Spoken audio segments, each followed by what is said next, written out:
Ikaw, tanong mo sa sarili mo, ilan taong ka na? Hanggang ngayon sa Surat Al-Ikhlas lang. وما علينا إلا البلاغ المبين. So depressed. Ano sabi ng Allah Subhanahu wa Ta'ala sa Quran? وَمَنْ أَعْرَضَ عَنْ ذِكْرِي فَإِنَّ لَهُ مَعِيشَةً ضَنْكًا. Kung sino man, whoever stay away from the Quran will have a depressed life. Ikaw, tanong mo sa sarili mo, ilan taong ka na? Hanggang ngayon sa Surat Al-Ikhlas lang. Ilan taong ka na hanggang ngayon?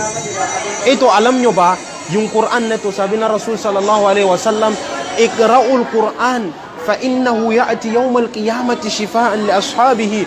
Magbasa kayo ng Quran bagkus sa araw ng paghukom, itong Quran will come to you. Ashab shifa, it will intercede for you. Mga kapatid, itong Quran na yan, that is salita ng Allah Subhanahu wa Ta'ala. Pero maraming tao ngayon, pag narinig nila yung Quran, wala nang nangyayari sa puso. Pero pag narinig nila yung music, chismoso, nandun agad. Pero ito salita ng Allah Subhanahu wa Ta'ala. Mga kapatid, tanong mo sa sarili mo, mula Fajar hanggang gayon, o ilang taong ka na, ilang verses na memorize mo?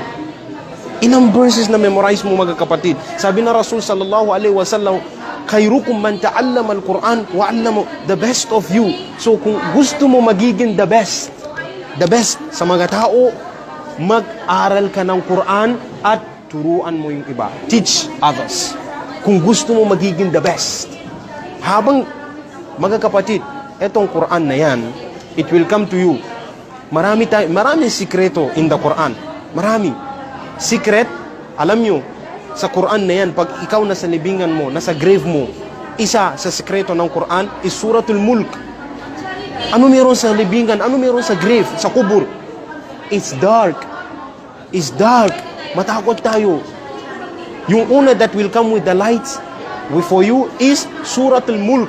Pero tanong mo sa sarili mo ngayon, alam mo ba yung Suratul Mulk? Nabasa mo ba yung Suratul Mulk? Subhanallah. At pagdating ng Dajjal, ito pinakamalaking pagsubok. Pinakamalaking pagsubok that tao will see pagdating ng Dajjal. Pero nabigay ng si Rasul sallallahu alaihi wasallam sikreto. Anong sikreto? Kung sino man na memorize Suratul Kahf, first 10 na memorize ng Suratul Kahf, Allah will protect him from the fitna of Dajjal. Tanong mo sa sarili mo, did you memorize it? At sabi na Rasul sallallahu alaihi wasallam sa Quran, magbasa kayo ng Quran. Sabi na Rasul sallallahu alaihi wasallam, la alif lam mim harafun. Hindi yan ibig sabihin ng alif lam mim harafun ng isa. Hindi alif harafun, lam harafun, mim harafun. Pag ikaw ay sa isang araw nagbasa ka ng alif lam mim, ilan ba yung reward mo? Ilang? 30 already. Sayang. Pero kaya natin magbasa ng scroll sa Facebook. Kaya natin gawin yan. Pero sabi ng Rasul, imagine, no, tinapos mo buong Fatiha with ikhlas. Buong Fatiha. Ilan ba yung reward mo? How many rewards will you have? Marami. Sabi ng Rasul sallallahu alaihi wasallam sa kanyang sahaba, isang gabi, sabi niya, sino man sa inyo na kaya magbasa ng 1/3 of the Quran, almost kalahati ng Quran sa isang gabi. Sabi niya, Ya Rasulullah, hindi namin kaya basanan sa buong gabi isang kalahating Quran. Anong sagot ni Rasul sallallahu alaihi wasallam?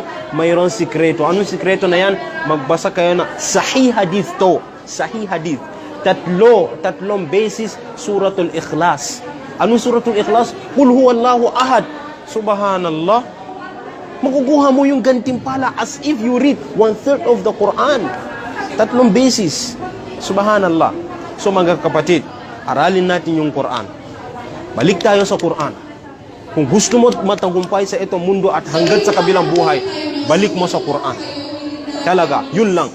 Sabi ng Allah Subhanahu wa Ta'ala, ito yung Quran na yan, ito na yung gagaba. Alam nyo ba, isa sa mga verses ng Quran, to show you how dakila yung Quran, sabi ng Allah Subhanahu wa Ta'ala, law anzalna hadha al-Qur'ana ala jabalin lara'aytahu khashi'an mutasaddian min khashyatillah. Subhanallah. If Allah was to place this Quran on top of a mountain, bundok, anong gagawin ng bundok? Magiging powder. Bakit? Sobrang bigat ng Quran. Allahu Akbar. So ikaw, proud ka na ba? Meron kang at least na memorize sa Quran sa iyong puso? So mga kapatid, isip natin insyaAllah at balik tayo sa Quran. Hanggang dito na lang. Wa akhirun da'wana inna alhamdulillah subhanakallahumma rabbana wa bihamdika asyhadu an la ilaha illa ant astaghfiruka wa atubu ilaik. Assalamu alaikum warahmatullahi wabarakatuh.